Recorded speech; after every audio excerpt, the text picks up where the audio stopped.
Hello ಎಲ್ರಿಗೂ ನಮಸ್ಕಾರ. Welcome back to my YouTube channel. ನಾನು Aishwarya from Right Rees. Hope you are all doing well. ಈ ಒಂದು ವಿಡಿಯೋದಲ್ಲಿ ಸಡನ್ ಆಗಿ ಗೋಲ್ಡ್ ರೇಟ್ ಯಾಕೆ ಜಂಪ್ ಆಯ್ತು, ಗೋಲ್ಡ್ ಇಂಪೋರ್ಟ್ ಡ್ಯೂಟೀಸ್ ಜಾಸ್ತಿ ಆಗಿದೆ, ಹೌದು, ಆದ್ರೆ ಎಷ್ಟು ಪರ್ಸೆಂಟ್ ಇಂದ ಎಷ್ಟು ಪರ್ಸೆಂಟ್ಗೆ ಜಾಸ್ತಿ ಆಗಿದೆ, ಯಾಕೆ ಗೋಲ್ಡ್ ಮೇಲಿನ ಇಂಪೋರ್ಟ್ ಡ್ಯೂಟೀಸ್ ಜಾಸ್ತಿ ಆಗುತ್ತೆ, ಹಾಗೆ ನರೇಂದ್ರ ಮೋದಿ ಅವರು ಅವರ ಸ್ಪೀಚ್ ಅಲ್ಲಿ 1 ವರ್ಷ ಆದಷ್ಟು ಅವಶ್ಯಕತೆಗೆ ಮೀರಿದಂತಹ ಚಿನ್ನ ಖರೀದಿ ಬೇಡ, ಗೋಲ್ಡ್ ಖರೀದಿನ ತಕ್ಕ ಮಟ್ಟಿಗೆ ಕಡಿಮೆ ಮಾಡಿ ಅನ್ನುವಂತಹ ಒಂದು ಮೆಸೇಜ್ ನ ಯಾಕಾಗಿ ನೀಡಿದ್ರು, ಅದರ ಹಿಂದಿನ ಪರ್ಪಸ್ ಏನು ಅಂತ ಈ ಒಂದು ವಿಡಿಯೋದಲ್ಲಿ ಕಂಪ್ಲೀಟ್ ಡೀಟೇಲ್ಸ್ ನಾನು ಶೇರ್ ಮಾಡ್ತೀನಿ. ವಿಡಿಯೋನ ಕೊನೆವರೆಗೂ ನೋಡಿ.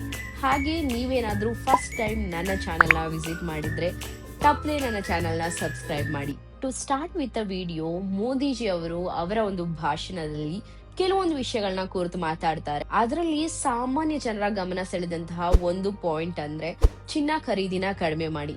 ಬೇರೆ ಒಂದಷ್ಟು ವಿಷಯಗಳನ್ನ ಮಾತಾಡಿದ್ರು, ಒಂದು ಕೆಮಿಕಲ್ ಫರ್ಟಿಲೈಸರ್ ಯೂಸೇಜ್ ಕಡಿಮೆ ಆಗಿರ್ಬೋದು, ಅಥವಾ ಕಚ್ಚಾ ತೈಲ, ಖಾದ್ಯ ತೈಲಗಳನ್ನ ಕಡಿಮೆ ಬಳಸೋದು ಆಗಿರ್ಬಹುದು, ಫಾರಿನ್ ಟ್ರಿಪ್ ನ ಕಡಿಮೆ ಮಾಡೋದಾಗಿರ್ಬಹುದು, ಅಂದ್ರೆ ಅನವಶ್ಯಕವಾಗಿ ಫಾರಿನ್ ಟ್ರಿಪ್ ಹೋಗೋದನ್ನ, ಈ ಎಲ್ಲಾ ವಿಷಯಗಳನ್ನ ಮಾತಾಡಿದ್ರು. ಇದೆಲ್ಲದಕ್ಕೂ ಅದರದೇ ಆದಂತಹ ಒಂದು ಪರ್ಟಿಕ್ಯುಲರ್ ರೀಸನ್ ಅಥವಾ ಒಂದು ಪರ್ಟಿಕ್ಯುಲರ್ ಅಜೆಂಡಾ ಇದೆ. ಆದ್ರೆ ಅದಷ್ಟು ಪಾಯಿಂಟ್ಸ್ ಗಳನ್ನ ಅವ್ರು ಏನ್ ಹೇಳಿದ್ರು ಅದನ್ನ ಒಂದು ಸಮ್ಮರೈಸ್ ಮಾಡ್ಬೇಕು, ಒಂದು ನೀಟರ್ ವೇ ಅಲ್ಲಿ ಸಮ್ಮರೈಸ್ ಮಾಡೋದಾದ್ರೆ ಅದೆಲ್ಲದರ ಇಂಟೆನ್ಷನ್ ಒಂದೇ ಆಗಿತ್ತು. ಅದೇನಪ್ಪಾ ಅಂತಂದ್ರೆ, ನಮ್ಮ ಇಂಡಿಯನ್ ರುಪೀಸ್ ಏನಿದೆ ಅದ್ರ ತನ್ನ ವ್ಯಾಲ್ಯೂನ ಕಳ್ಕೋಬಾರ್ದು, ಅದು ವ್ಯಾಲ್ಯೂ ಕಡಿಮೆ ಆಗ್ಬಾರ್ದು, ಹಾಗೆ ನಮ್ಮ ಇಂಡಿಯನ್ ಎಕಾನಮಿ ಸ್ಟೆಬಿಲಿಟಿನ ಜಾಸ್ತಿ ಮಾಡ್ಬೇಕು ಅನ್ನೋದು ಅದರ ಕಂಪ್ಲೀಟ್ ಇಂಟೆನ್ಷನ್. ಹೊರ ದೇಶಗಳಿಂದ ನಾವು ನಮ್ಮ ಒಂದು ಭಾರತ ದೇಶಕ್ಕೆ ಅವರ ಸರ್ವಿಸ್ ಅನ್ನ, ಅವರ ಪ್ರಾಡಕ್ಟ್ ಅನ್ನ ತರಿಸ್ಕೋತಾ ಇದೀವಿ ಅಂತಂದ್ರೆ ಅದನ್ನ ನಾವು ಇಂಪೋರ್ಟ್ ಅಂತ ಕರಿತೀವಿ. ಅದನ್ನ ಒಂದು ನೋಡ್ಕೊಳ್ಳುವಂತಹ ಒಂದು ರಿಸರ್ವ್ ಏನಿರುತ್ತೆ ನಮ್ಮ ಭಾರತ ದೇಶದಲ್ಲಿ, ಅದರ ಮೇಲೆ ಹೆಚ್ಚಿನ ಇಂಪ್ಯಾಕ್ಟ್ ಬೀಳ್ತಾ ಇದೆ.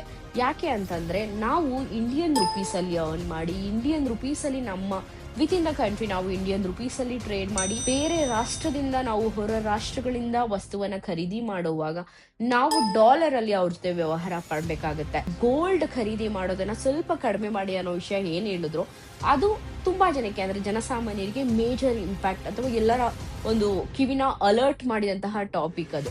ಹಾಗಾದ್ರೆ ಮೋದಿಯವರು ಯಾಕೆ ಹಾಗಂತ ಹೇಳಿದ್ರು ಅಂತಂದ್ರೆ, ನಮ್ಮಲ್ಲಿ ಇವಾಗ ಸಾಕಷ್ಟು ಗೋಲ್ಡ್ಗೆ ನಮ್ಮ ಇಂಡಿಯನ್ ಸೊಸೈಟಿನಲ್ಲಿ, ಇಂಡಿಯಾದಲ್ಲಿ ಸಿಕ್ಕಾಪಟ್ಟೆ ಡಿಮ್ಯಾಂಡ್ ಯಾವಾಗ್ಲೂ ಇರುತ್ತೆ. ಅದೊಂದು ಮದ್ವೆ ಆಗಿರ್ಬಹುದು, ಒಂದು ನಾಮಕರಣ ಆಗಿರ್ಬಹುದು, ಯಾವುದೇ ರೀತಿಯ ಒಂದು ಶುಭ ಕಾರ್ಯಕ್ರಮಗಳಾಗ್ಲಿ, ಅಥವಾ ಇತ್ತೀಚೆಗೆ ಒಂದು ಸೇಫರ್ ಅಸೆಟ್ ಗೋಲ್ಡ್ ರೇಟ್ ಕಳೆದ ಒಂದು 2-3 ವರ್ಷದಲ್ಲಿ ಆಲ್ಮೋಸ್ಟ್ ಡಬಲ್ ಆಗಿದೆ. ಹಾಗಾಗಿ ಒಂದು ಸೇಫ್ ಅಸೆಟ್ ಯಾವತ್ತಿದ್ರೂ ಗೋಲ್ಡ್ ರೇಟ್ ಮೇಲೇನೆ ಹೋಗುತ್ತೆ, ಗೋಲ್ಡ್ ರೇಟ್ ಜಾಸ್ತಿ ಆಗೇ ಆಗುತ್ತೆ. ಹಾಗೆ ಕಷ್ಟದ ಸಂದರ್ಭಗಳಲ್ಲಿ ನಾವು ಅದನ್ನ ಪ್ಲೆಡ್ಜ್ ಮಾಡ್ಬೋದು, ಸೆಲ್ ಮಾಡ್ಬೋದು. ಈ ಒಂದು ರೀಸನ್ಗೆ ನಮ್ಗದು ಬಳಕೆಗೆ ಬರುತ್ತೆ ಅಂತ ಜನ ಸಾಮಾನ್ಯವಾಗಿ ಅವ್ರ ಹತ್ರ ಹಣ ಇದ್ದಾಗ ಅದನ್ನ ಸೇಫರ್ ಅಸೆಟ್ ಆದಂತಹ ಗೋಲ್ಡ್ ನಲ್ಲಿನೇ ಇನ್ವೆಸ್ಟ್ ಮಾಡ್ತಾರೆ. ಹೀಗಾಗಿ ನಮ್ಮ ಇಂಡಿಯನ್ ಮಾರ್ಕೆಟ್ ಅಲ್ಲಿ ಗೋಲ್ಡ್ಗೆ ಅದರದ್ದೇ ಆದಂತಹ ಡಿಮ್ಯಾಂಡ್ ಯಾವಾಗ್ಲೂ ಇದೆ. ಬಟ್ ಅದಷ್ಟು ಗೋಲ್ಡ್ ನಮ್ಮ ಜನಕ್ಕೆ ಎಷ್ಟು ಗೋಲ್ಡ್ ಬೇಕಾಗುತ್ತೆ ಅದಷ್ಟು ಗೋಲ್ಡ್ ನಮ್ಮಲ್ಲೇ ಸಿಗ್ತಿದ್ಯಾ, ಅಂದ್ರೆ ನಮ್ಮಲ್ಲೇ ಅದು ಟ್ರೇಡ್ ಆಗ್ತಿದ್ಯಾ? ಇಲ್ಲ. ಪ್ರತಿ ವರ್ಷ ನಮ್ಮ ದೇಶದಲ್ಲಿ $72 ಬಿಲಿಯನ್ ವರ್ತ್ ಗೋಲ್ಡ್ ನ ಇಂಪೋರ್ಟ್ ಮಾಡ್ಕೊಳ್ಳಾಗುತ್ತೆ. ನಾವು ಒಂದು ವಸ್ತುವನ್ನ ಅಥವಾ ಒಂದು ಸರ್ವಿಸ್ ಅನ್ನ ಬೇರೆ ದೇಶದಿಂದ ಪಡ್ಕೊಂಡಾಗ ನಾವು ಅವರಿಗೆ ಡಾಲರ್ ಅಲ್ಲಿ ಪೇ ಮಾಡ್ಬೇಕಾಗುತ್ತೆ, ವಿಚ್ ಇಸ್ ಇಂಡಿಯನ್ ರುಪೀಸ್ ನ ಡಾಲರ್ ಆಗಿ ಕನ್ವರ್ಟ್ ಮಾಡಿದಾಗ ಇಂಡಿಯನ್ ರುಪೀಸ್ ಅದರ ವ್ಯಾಲ್ಯೂನ ತಕ್ಕ ಮಟ್ಟಕ್ಕೆ ಕಳ್ಕೊಳ್ಳುತ್ತೆ. ಹಾಗೆ ಡಾಲರ್ ಸ್ಟ್ರೆಂತ್ ಆಗ್ತಾ ಹೋಗುತ್ತೆ. ಸೊ ಈ ಒಂದು ಮಿಸ್ ಮ್ಯಾಚ್ ಏನಿದೆ, ನಾವು ಅವರಿಂದ ಸರ್ವಿಸ್ ಪಡ್ಕೋತಾ ಇದೀವಿ, ಅದಕ್ಕೆ ಪೇ ಮಾಡ್ತಾ ಇದೀವಿ, ವಿಚ್ ಇಸ್ ಕರೆಕ್ಟ್. ಬಟ್ ನಮ್ಮ ಇಂಡಿಯನ್ ರುಪೀಸ್ ನ ವ್ಯಾಲ್ಯೂ ಕೂಡ ಜಾಸ್ತಿ ಆಗ್ಬೇಕು ಅನ್ನೋ ಒಂದು ಕಾರಣಕ್ಕೆ ಅದನ್ನ ಒಂದು ಬ್ಯಾಲೆನ್ಸ್ ಮಾಡೋದಕ್ಕೆ ಈ ಒಂದು ರೀತಿಯ ಮೆಷರ್ಸ್ ನ ನಮ್ಮ ಗೌರ್ಮೆಂಟ್ ಅವಾಗ ತಗೊಳ್ತಾ ಇರುತ್ತೆ. ಹಾಗಾದ್ರೆ ಸಡನ್ ಆಗಿ ಗೋಲ್ಡ್ ಮೇಲಿನ ಇಂಪೋರ್ಟ್ ಡ್ಯೂಟೀಸ್ ಜಾಸ್ತಿ ಆಗಿದ್ಯಾ? ಈ ಹಿಂದೆ ಕೂಡ ಯಾವಾಗ್ಲಾದ್ರೂ ಗೋಲ್ಡ್ ಇಂಪೋರ್ಟ್ ಡ್ಯೂಟೀಸ್ ಜಾಸ್ತಿ ಆಗಿತ್ತಾ ಅಂತ ನೋಡೋದಾದ್ರೆ 1991ರಲ್ಲಿ ಕೂಡ ಗೋಲ್ಡ್ ಇಂಪೋರ್ಟ್ ಡ್ಯೂಟೀಸ್ ಜಾಸ್ತಿ ಆಗಿತ್ತು.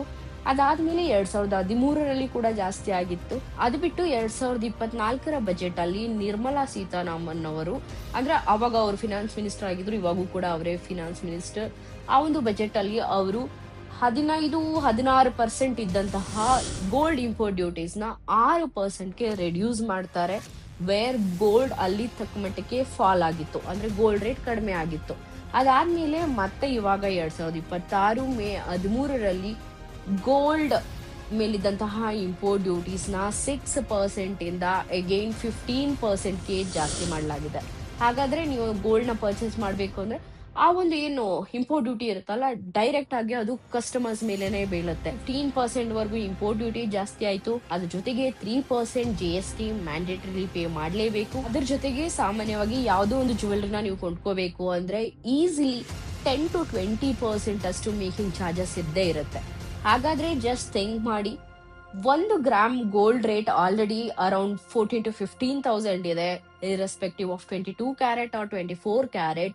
ಈಸಿಲಿ 14,000 to 15,000 ವರೆಗೂ ಟ್ರೇಡ್ ಆಗ್ತಾ ಇದೆ. ಓವರ್ ಆಲ್ ಇದಿಷ್ಟು ಕ್ಯಾಲ್ಕುಲೇಷನ್ಸ್ ಒಬ್ಬ ಕಸ್ಟಮರ್ ಮೇಲೆನೆ ಬೀಳುತ್ತೆ. ಮೋದಿ ಅವರ ಸ್ಪೀಚ್ ನ ನಾವು ನೋಟಿಸ್ ಮಾಡೋದಾದ್ರೆ, ಅವರು ಮೇಜರ್ ಆಗಿ ಕಾನ್ಸಂಟ್ರೇಟ್ ಮಾಡಿ ಹೇಳಿದ್ದು ಒಂದು crude oil which is petroleum and diesel, ಇನ್ನೊಂದು ಬಂದು ಚಿನ್ನ ಖರೀದಿ. ಹಾಗಾದ್ರೆ ಇದು ಎರಡರಲ್ಲಿ ನಾವು ಕೆಲವೊಂದು ವಿಷಯಗಳನ್ನ ನೋಟಿಸ್ ಮಾಡೋದಾದ್ರೆ, ಪೆಟ್ರೋಲಿಯಂ ಅಥವಾ ಕ್ರೂಡ್ ಆಯಿಲ್ ಅಂತ ಏನ್ ಹೇಳ್ತೀವಿ, which is a essential commodity. ಅಂದ್ರೆ ಅದಿಲ್ಲ ಅಂತಂದ್ರೆ ಅಥವಾ ಅದನ್ನ ನಾವು ಇಂಪೋರ್ಟ್ ಮಾಡ್ಕೊಳ್ಳಿಲ್ಲ ಅಂದ್ರೆ ಸಾಕಷ್ಟು ಮೇಜರ್ ಪಾಪ್ಯುಲೇಷನ್ ಅದು ಇಂಪ್ಯಾಕ್ಟ್ ಮಾಡುತ್ತೆ. ಒಂದು ಕಂಪ್ನಿಯ ಎಕನಾಮಿಕ್ ಗ್ರೋತ್ಗೆ ಅದು ಮೇಜರ್ ಇಂಪ್ಯಾಕ್ಟ್ ನ ಮಾಡುತ್ತೆ. ಹಾಗಾಗಿ ಅದು ನಮ್ಗೆ ಬೇಕೇ ಬೇಕು. So it falls under essential commodity. ಆದ್ರೆ ಚಿನ್ನ ಬಂದು ಅಂದ್ರೆ ಗೋಲ್ಡ್ ಬಂದು ಮ್ಯಾಕ್ರೋ ಎಕಾನಮಿ ಹಾಗೆ ಟ್ರೇಡ್ ಪಾಲಿಸಿನಲ್ಲಿ it falls under non essential commodity. ಅಂದ್ರೆ ಹೌದು, ಇಟ್ ಇಸ್ ಅ ಇನ್ವೆಸ್ಟ್ಮೆಂಟ್, ದೇಶಗಳೇ ಚಿನ್ನದ ಮೇಲೆ ಇನ್ವೆಸ್ಟ್ ಮಾಡ್ತಾ ಇದೆ. ಆದ್ರೆ ಒಂದು ಎಕನಾಮಿಕ್ ಕ್ರೈಸಿಸ್ ಅಥವಾ ಗ್ಲೋಬಲ್ ಕ್ರೈಸಿಸ್ ನಡೀತಾ ಇರೋವಾಗ, we are all know, Iran ಹಾಗೆ ಇಸ್ರೇಲ್ ಮಧ್ಯ ವಾರ್ ನಡೀತಾ ಇದೆ, which has created a major global crisis. ಇಂಥ ಸಂದರ್ಭಗಳಲ್ಲಿ ಈ ಒಂದು ಕಾನ್ಸೆಪ್ಟ್ ಏನಿದೆ, importing of essential commodities and non essential commodities place a major role. ಈಗ ಗೋಲ್ಡ್ ನ ಪರ್ಚೇಸ್ ಮಾಡ್ತೀವಿ, we will keep it in the safer side. As I already told, it is a safer asset. ಹೌದು, value ಜಾಸ್ತಿ ಆಗುತ್ತೆ, it's a good investment, ಅದೆಲ್ಲ second. But ಒಂದು ದೇಶದ ಎಕಾನಮಿನ strengthen ಮಾಡಬೇಕು ಅಂತಂದ್ರೆ ಕೆಲವೊಂದು ಪ್ರಾಡಕ್ಟ್ಸ್ ಬೇಕೇ ಆಗುತ್ತೆ. ಕೆಲವೊಂದು ಪ್ರಾಡಕ್ಟ್ಸ್ ಒಂದಷ್ಟು ದಿನ ಇಲ್ಲ ಅಂದ್ರೂ ಅದು ಆ ಒಂದು ದೇಶದ ಪಾಪ್ಯುಲೇಷನ್ ಮೇಲೆ ಮಾಡುವಂತಹ ಇಂಪ್ಯಾಕ್ಟ್ ಕಡಿಮೆ ಇರುತ್ತೆ. ಹಾಗಾಗಿನೇ ಮೋದಿ ಅವರು ಹೇಳಿರೋದು ಚಿನ್ನ ಖರೀದಿನ ಆದಷ್ಟು ಕಡಿಮೆ ಮಾಡಿ. ಸೊ ಇದರಿಂದ ನೀವೇನಾದ್ರೂ ಗೋಲ್ಡ್ ಮೇಲೆ ಆಲ್ರೆಡಿ ಸಿಕ್ಕಾಪಟ್ಟೆ ಹಣನ ಇನ್ವೆಸ್ಟ್ ಮಾಡಿದೀನಿ, ಅಥವಾ ಏನೋ ನಾನು ಗೋಲ್ಡ್ ಒಂದು ಇನ್ಸ್ಟಾಲ್ಮೆಂಟ್ ಅಲ್ಲಿ ನಾನು ಗೋಲ್ಡ್ ನ ಪರ್ಚೇಸ್ ಮಾಡ್ತಾ ಇದ್ದೀನಿ, ಇದನ್ನೆಲ್ಲ ಹೇಗೆ ಮಾಡಬೇಕು, ಇದನ್ನೆಲ್ಲ ಹೇಗೆ ಬ್ಯಾಲೆನ್ಸ್ ಮಾಡಬೇಕು, ನಾನು ಇದನ್ನ ಮಾಡಲೇಬಾರ್ದು, ಇದನ್ನ ಸ್ಟಾಪ್ ಮಾಡಬೇಕಾ ಇನ್ಸ್ಟಾಲ್ಮೆಂಟ್ ಪೇಮೆಂಟ್ಸ್ ನ ಅಂತಂದ್ರೆ, there is no concept of panicking there. ನೀವು ನಿಮ್ಮ ಇನ್ವೆಸ್ಟ್ಮೆಂಟ್ ನ ಕಂಟಿನ್ಯೂ ಮಾಡಬಹುದು, ಬಟ್ ಅದಲ್ಲದೆ ನಿಮ್ಮ ಹತ್ರ ಯಾವುದೋ ಮೇಜರ್ ಅಮೌಂಟ್ ಇದೆ, ಅದಕ್ಕೂ ಸಹ ನಾನು ಗೋಲ್ಡ್ ಪರ್ಚೇಸ್ ಮಾಡಲ್ಲ ಅಂತಂದ್ರೆ ಕಂಟ್ರಿನ ಮೈಂಡಲ್ಲಿ ಇಟ್ಕೊಂಡು ಪ್ಲೀಸ್ ಡೋಂಟ್ ಡೂ ದ್ಯಾಟ್. ನೀವು ಆ ಒಂದು ಹಣನ ಬೇರೆ ಯಾವ್ದಾದ್ರು ಒಂದು ನೀವು ETFs ಅಥವಾ ಸ್ಟಾಕ್ ಮಾರ್ಕೆಟ್ ಅಲ್ಲಿ ಗೋಲ್ಡ್ ನ ಪರ್ಚೇಸ್ ಮಾಡಿದ್ರೆ ದೇರ್ ಆರ್ ಟ್ಯಾರಿಫ್ಸ್ ದೇರ್, ಅದು ಬೇರೆ ಒಂದು ಕಾನ್ಸೆಪ್ಟ್. ಬೇಕಾದ್ರೆ ಇನ್ನೊಂದು ವಿಡಿಯೋದಲ್ಲಿ ನಾನು ಅದ್ರ ಬಗ್ಗೆ ಮಾತಾಡ್ತೀನಿ. Real estate is another investment option. ನೀವು ನಿಮ್ಮ ಹಣನ ಅಲ್ಲಿ ಹೂಡಿಕೆ ಮಾಡಬಹುದು. ಸೊ ಓವರ್ ಆಲ್ ಗೋಲ್ಡ್ ಮೇಲೆ ಇದ್ದಂತಹ ಇಂಪೋರ್ಟ್ ಡ್ಯೂಟೀಸ್ ನ 6 ಇಂದ 15% ಜಾಸ್ತಿ ಮಾಡಿದ್ದಾರೆ. ಹಾಗೆ ಯಾವ ರೀಸನ್ಸ್ಗೆ ಗೋಲ್ಡ್ ಮೇಲಿನ ಇಂಪೋರ್ಟ್ ಡ್ಯೂಟೀಸ್ ಜಾಸ್ತಿ ಆಗುತ್ತೆ, ನಮ್ಮ ಇಂಡಿಯಾದಲ್ಲಿ ಎಷ್ಟು ಗೋಲ್ಡ್ ನಾವು ಎವ್ರಿ ಇಯರ್ ಇಂಪೋರ್ಟ್ ಮಾಡ್ಕೋತಾ ಇದೀವಿ, ಇದೆಲ್ಲ ಡೀಟೇಲ್ಸ್ ನಾನು ಇದುವರೆಗೂ ಹೇಳಿದೀನಿ. ಸದ್ಯದ ಗೋಲ್ಡ್ ರೇಟ್ ಎಷ್ಟಿದೆ ಅಂದ್ರೆ ಇವತ್ತು 14th May 2026, ಇವತ್ತು ಗೋಲ್ಡ್ ರೇಟ್ ಎಷ್ಟಿದೆ ಅಂತ ನಾನೀಗ ಹೇಳ್ತೀನಿ. 22 ಕ್ಯಾರೆಟ್ ಚಿನ್ನ ಅಂದ್ರೆ 916 ಪ್ರತಿ 1 ಗ್ರಾಮ್ಗೆ 14,880 ರೂಪಾಯಿ ಇದೆ. ಅದೇ 10 ಗ್ರಾಮ್ಗೆ 1,48,800 ರೂಪಾಯಿ ಇದೆ. ಅದೇ 24 carat gold which is of 999 purity ಪ್ರತಿ 1 ಗ್ರಾಮ್ಗೆ 16,233 ರೂಪಾಯಿ ಇದೆ. 10 ಗ್ರಾಮ್ಗೆ 1,62,330 ರೂಪಾಯಿ ಇದೆ. ಇದು ನಿನ್ನೆ ಒಂದು ಮೇಜರ್ ಜಂಪ್ ಅಂದ್ರೆ ಗೋಲ್ಡ್ ಮಾರ್ಕೆಟ್ ಅಲ್ಲಿ ಏನು ಒಂದು ಮೇಜರ್ ಜಂಪ್ ಆಗಿದೆ, ಅದಾದ್ಮೇಲೆ ಇರುವಂತಹ ಗೋಲ್ಡ್ ರೇಟ್. ಸೊ ಇನ್ನು ಮುಂದೆ ಗೋಲ್ಡ್ ರೇಟ್ ಮತ್ತೆ ಜಾಸ್ತಿ ಆಗುತ್ತಾ ಕಡಿಮೆ ಆಗುತ್ತಾ ಐ ಡೋಂಟ್ ನೋ. ಇದು ಇವತ್ತಿನ ರೇಟ್. ಸೊ ನಾಳೆ ಮತ್ತೆ ಗೋಲ್ಡ್ ರೇಟ್ ಹೆಚ್ಚು ಕಡಿಮೆ ಆಗೇ ಆಗುತ್ತೆ. It comes to correction again, ಮತ್ತೆ ಜಾಸ್ತಿ ಹೋಗುತ್ತೆ. That's how gold market works. But ಜಾಸ್ತಿ ಆಗೇ ಆಗುತ್ತಾ ಅಥವಾ ಕಡಿಮೆ ಆಗುತ್ತಾ, ಗೋಲ್ಡ್ ಫಾಲ್ ಆಗುತ್ತಾ, ಡಿಮ್ಯಾಂಡ್ ಜಾಸ್ತಿ ಆಗುತ್ತಾ? ಈಗ ಮೋದಿ ಅವರು ಹೇಳಿರೋ ಮಾತಿಗೆ ಎಷ್ಟು ಜನ ಓಕೆ ಅಂತ ಹೇಳ್ತಾರೆ, ಎಷ್ಟು ಜನ ಅದನ್ನ ಕಾಂಟ್ರವರ್ಸಿಯಲ್ ಆಗಿ ತಗೊಂಡು ಗೋಲ್ಡ್ ಪರ್ಚೇಸ್ ಮಾಡ್ತಾರೆ, it's up to their knowledge. ಆದ್ರೆ ಗೋಲ್ಡ್ ರೇಟ್ ಮುಂದಿನ ದಿನಗಳಲ್ಲಿ ಹೆಚ್ಚಾಗತ್ತಾ ಅಥವಾ ಕಡಿಮೆ ಆಗತ್ತಾ ಅಂತ ಹೇಳೋದಿಕ್ಕೆ I don't have expertise in that field. ಇದಿಷ್ಟು ಇನ್ಫಾರ್ಮೇಶನ್ ನಿಮಗೆ ತಿಳಿಸುವಂತಹ ಇಂಟೆನ್ಷನ್ ನಂದಾಗಿತ್ತು. ಹೋಪ್ ಈ ಒಂದು ಇನ್ಫಾರ್ಮೇಟಿವ್ ವಿಡಿಯೋ ನಿಮ್ಗೆ ಇಷ್ಟ ಆಯ್ತು.